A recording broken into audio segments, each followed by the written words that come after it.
এটা সুজুকির মনোটনের ট্যাঙ্কি। ট্যাঙ্কিটার অবস্থা একবারে খারাপ, কত ময়লা দেখেন ট্যাঙ্কির ভিতরে। ট্যাঙ্কি ঠিকমতো ক্লিয়ার না করে দেখেন কত ময়লা।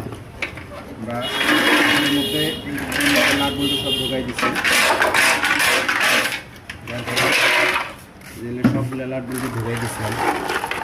দেখেন ঢোকাই দিলে হবে কি, ভিতরের মধ্যে যেগুলো জারি মারি আছে সব কেটে যাবে।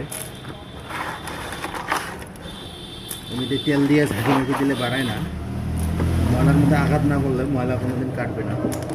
যতই আপনি WD মারেন আর যেটাই মারেন, আগে ময়লা ক্লিয়ার করতে হবে। এই দেখেন কতগুলো ময়লা, এই দেখেন বের করে নিয়ে আসলাম, সব ময়লা। এই দেখেন কত ময়লা।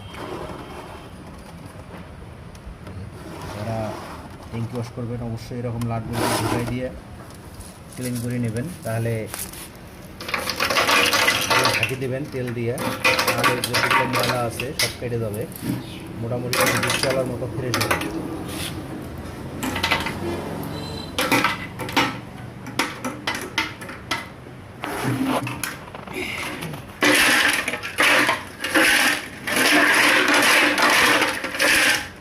ঝাঁকি মারতে হবে, ঝাঁকি মারলে ময়লা টয়লা গেলে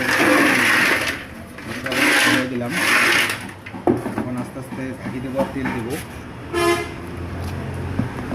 তাহলে ময়লাগুলো সব কেটে যাবে। আমার সবার ভালো লাগবে, সবাই ভালো লাগবে।